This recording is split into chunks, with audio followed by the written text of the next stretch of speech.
nosotros el doctor Juan José López de Simoni. ¿Cómo le va? Gracias por venir.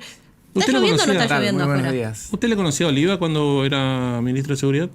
¿Lo trató alguna vez? ¿A quién? Al Oliva, al que está, el subcomisario que está, lo que estábamos hablando. No lo conocía. Pero quiero decir que el doctor Conrado Rubí Pérez pertenece a la asesoría jurídico penal gratuita del Ministerio de Justicia, que atiende estos casos de graves, de abuso, sobre todo de menores, y ese es un servicio que lleva adelante el doctor. Claro, o sea, esto depende del Ministerio de Justicia, sí. y él está ejerciendo en nombre del. Yo pensé en un abogado particular, como a veces pasa, no, se da en el marco de esta asistencia. Claro, la asistencia jurídico penal gratuita es muy importante porque, por supuesto, en este tipo de delitos, la persecución, es decir, cuando hablamos de abusos, y sobre todo abusos de menores me refiero, la persecución penal va contra el autor del hecho, es decir, y muchas veces la víctima, que es el menor en este caso, queda sin una asistencia integral.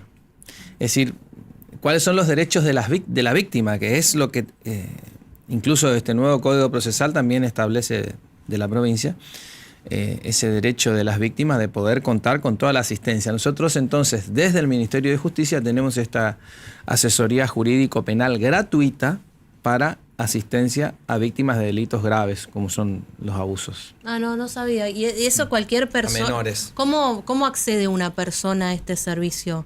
¿Va al ministerio? Claro, sí. Sí, a veces analizan los casos. Hay una relación también con la asesoría de asistencia a víctimas de violencia de género.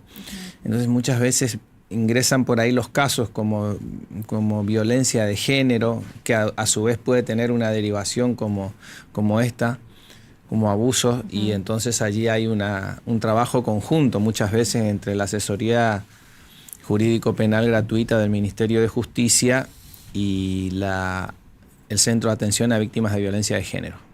No sabía que formaba parte de ese equipo, es bueno Sí, saberlo. mala mía, ¿no? tuve que haberlo comentado, perdón. Bien. Bueno, lo invitamos entre otras cosas para hablar de lo que puede significar si se llega a aprobar y convertir en ley el principio de reiterancia ante una demanda de la cual usted no es ajeno, que es la sensación de la puerta giratoria con los delincuentes, que entran, la policía los atrapa, están un rato y a las horas salen, agravado quizás o no, usted tendrá su opinión, por el nuevo Código Procesal Penal. Si se aprueba, ¿va a poner fin o coto a esto? Yo quiero hacer una salvedad.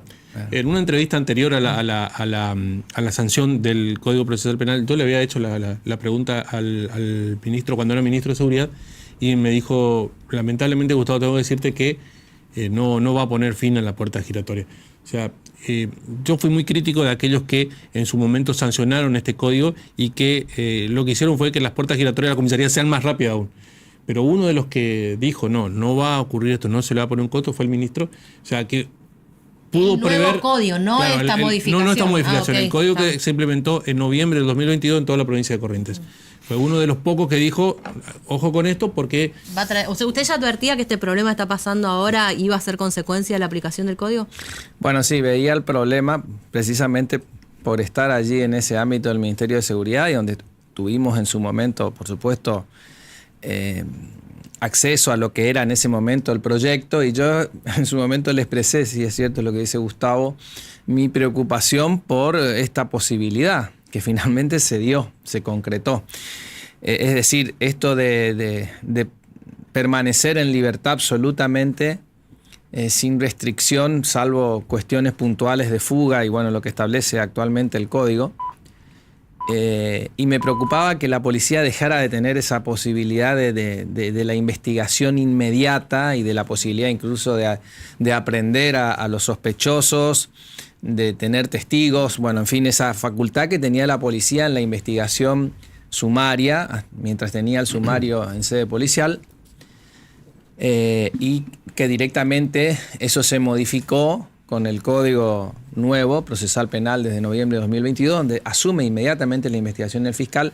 Y esto no es que esté mal, yo no quiero decir que esto esté mal, pero quizás haya que revisar algunas cuestiones, entre las cuales hoy se va a tomar una decisión importante si es que la Cámara de Diputados aprueba la reiterancia, que es una figura, es una herramienta que le va a permitir a los jueces, o a los fiscales en este caso, le va a permitir poder contar con una herramienta como para eventualmente dejar aprendido o convertir la aprehensión en detención en caso de reiterancia. ¿Qué es la reiterancia? Ese es lo que hay que determinar.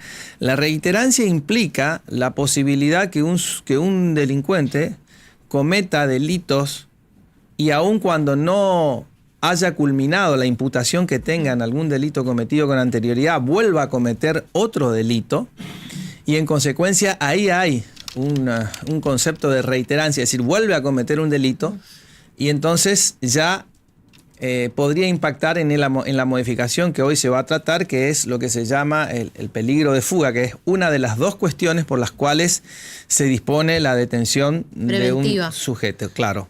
Es decir, hay dos cuestiones fundamentales. Una es el peligro de fuga y la otra es que pueda entorpecer el proceso, ocultar pruebas, etc.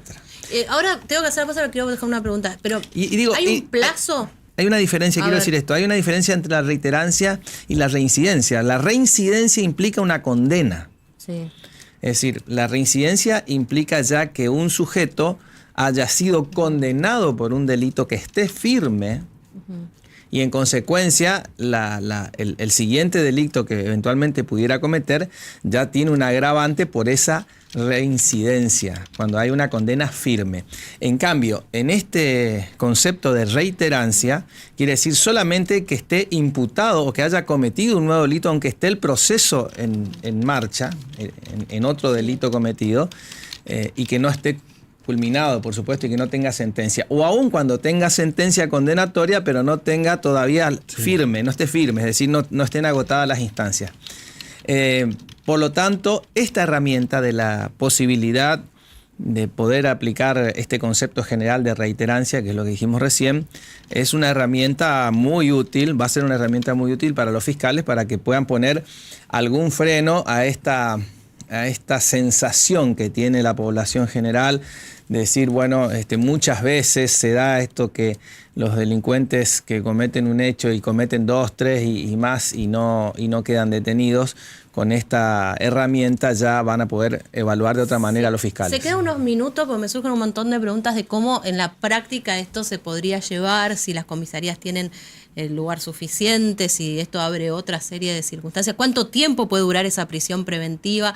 Así que si se quedan unos minutos, total está lloviendo, así que no se va a vamos a evitar que se moje. Muchas gracias. Le damos resguardo. Hacemos la pausa, Tere. Y volvemos en un ratito.